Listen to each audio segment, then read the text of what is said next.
Hi, hello. Okay, so I'm trying a new thing where I'm just going to be.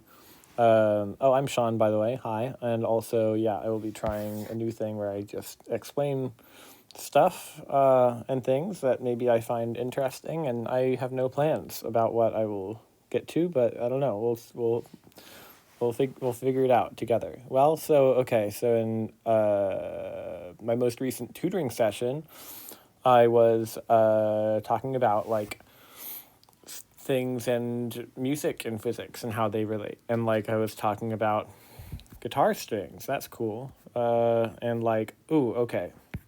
Um, this was a cool thing that I saw on an Instagram reel, and it was an example of like how do guitar overtones work. And so the idea, right, is like when I say guitar overtones, I mean I'm talking about like an amp and whatever. That's a beautiful amp, and it's like, well,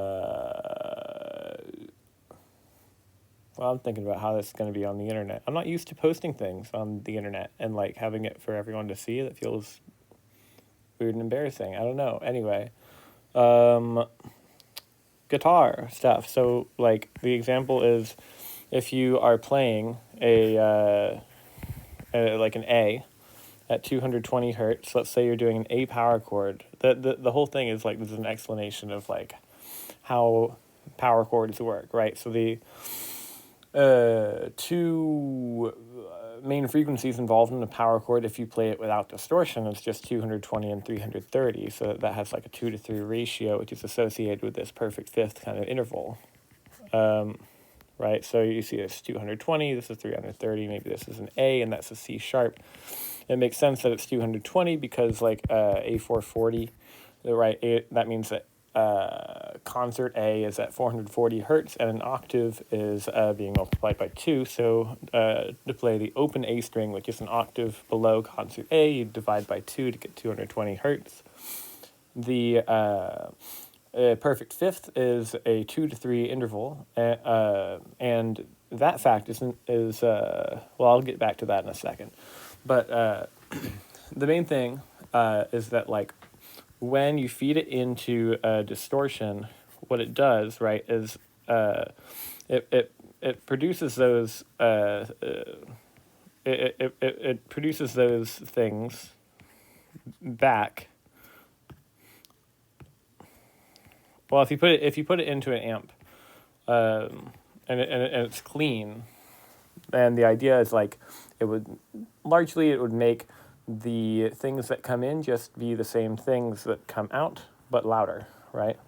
Maybe it would just have some gain, and that's the whole deal. But if you mess with it, then it is distorted, and then I could even talk about electrical context behind how that happens. So, anywho,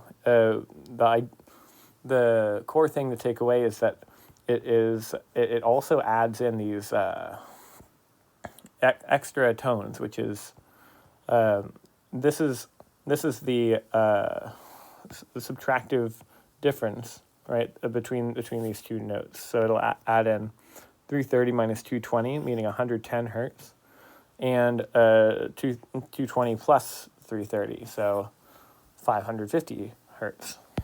And if I were to write this over here, 110 hertz, notice how that is half of 220 hertz. And yeah, that is half of 220 hertz. And like I said, an octave is being multiplied by 2, so that means that this is actually like a really low bass note A, right? And so then if you are adding in the thing on top, right, the addition of 220 and 330 gets you 550, right? I lied, this is not a C sharp, that's an E, and this is a C sharp, right? Because this is a perfect fifth, a 3 to 2 ratio, so that you get A and an E. And if we take a look at this, right, it's a 2 to 5 ratio, which is going to be this is going that's a fifth, and this is a tenth, and this is an octave below, right? So essentially, what you're fingering is just an A and the E above it, right? I should have maybe written this in the other order, but it's just a A and the E above it. But like what comes out of the amp that makes it so much more powerful is that it also produces a sound of the A below it. So it's almost like you're being accompanied by a bass already. And so like the thing is, it also does produce this C sharp up here. And it's, depending on the distortion, it can be relatively faint. But you are hearing, when someone plays a power chord, you are hearing the major third in there faintly. It's hard because like there's so much other noise to hear it through. That's the whole deal with distortion, right? It's because like, this effect is happening with every input, right? And then this is just one case where two inputs have a lovely little relationship in terms of the additive and subtractive differences, but it's happening with every combination of inputs, right? It's also adding those things in, so that it get very noisy very fast, right? And so that's why that's why it would seem to even have sort of like a white noise effect underneath it to some extent, when it's just taking in like small little perturbations from the environment in terms of like background noise that you wouldn't necessarily pick up with your ear, but that ends up being just background fuzz sort of thing in terms of the output after it gets amplified. So it's neat stuff. So to explain further the relationship between this A and the C sharp, so like a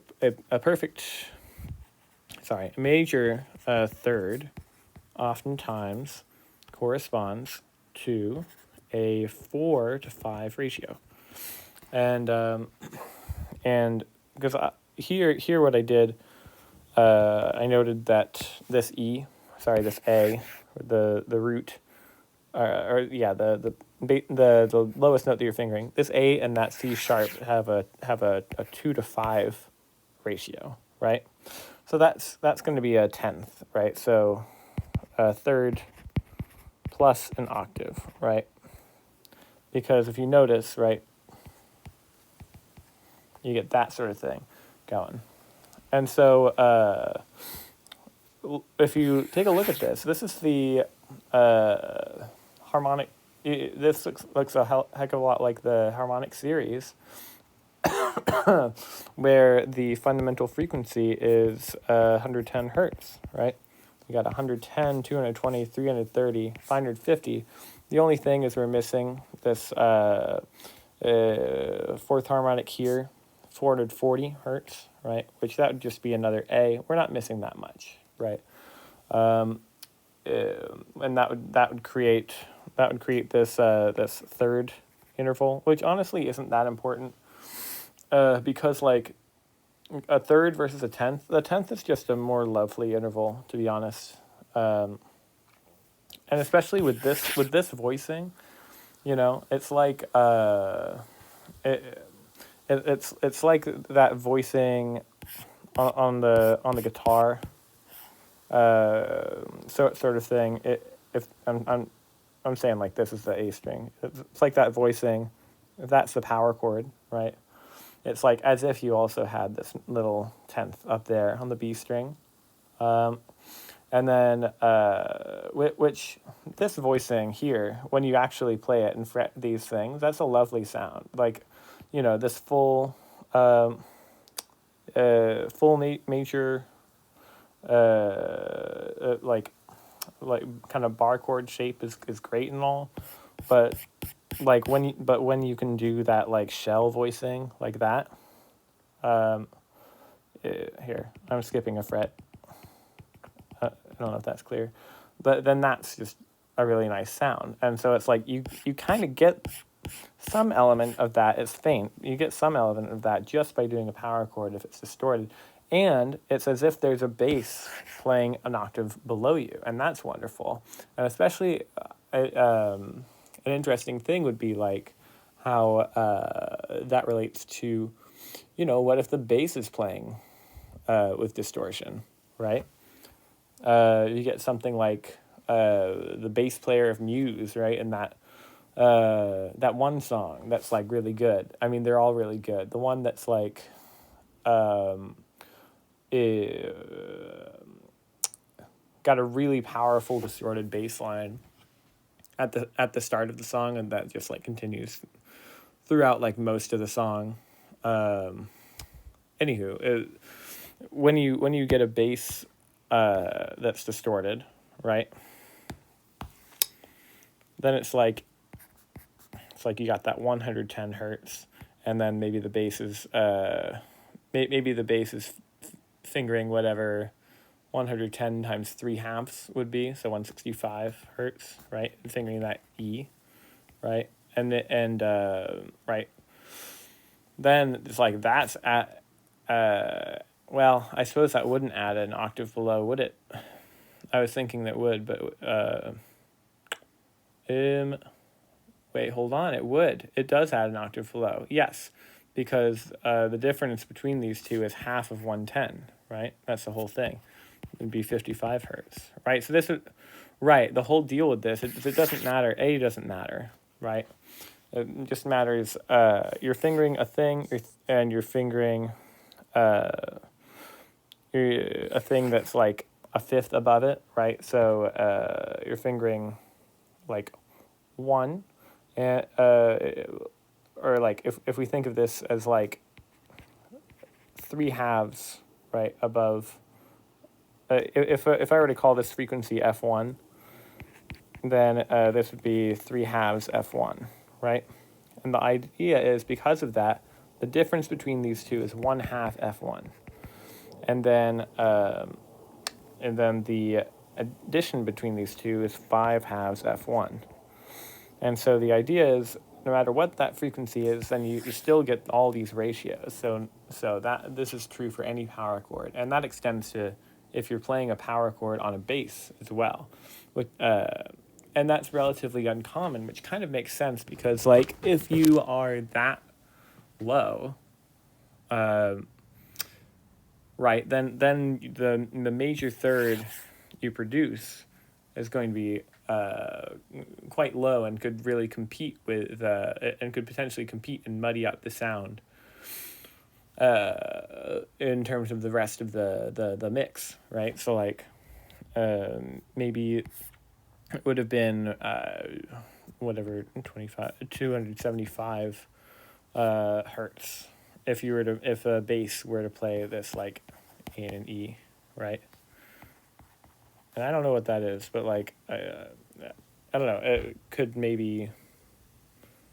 Well, I suppose it'd just be another C sharp in here, and it would be playing this like A and that A and the E here, but yeah, and like they're going for a lot of Muse is going for a lot of distortion there anyway.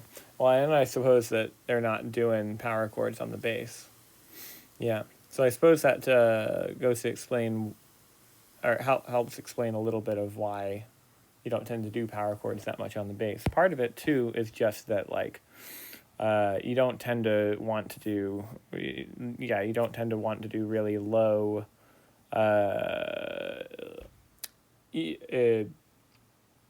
multiple like double stops or chords on the bass. It just tends to get very muddy.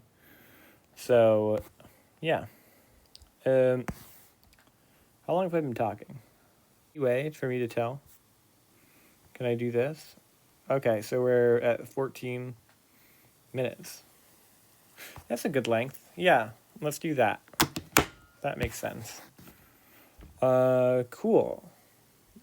God knows what I talked about, but I'm sure I kind of went into bit of a trance there. Who knows what I got into? But like I think it was some good stuff. Hopefully, don't know who's gonna see this. Probably not that many people. But hope you liked it. If you liked it, all right. Thanks. Bye.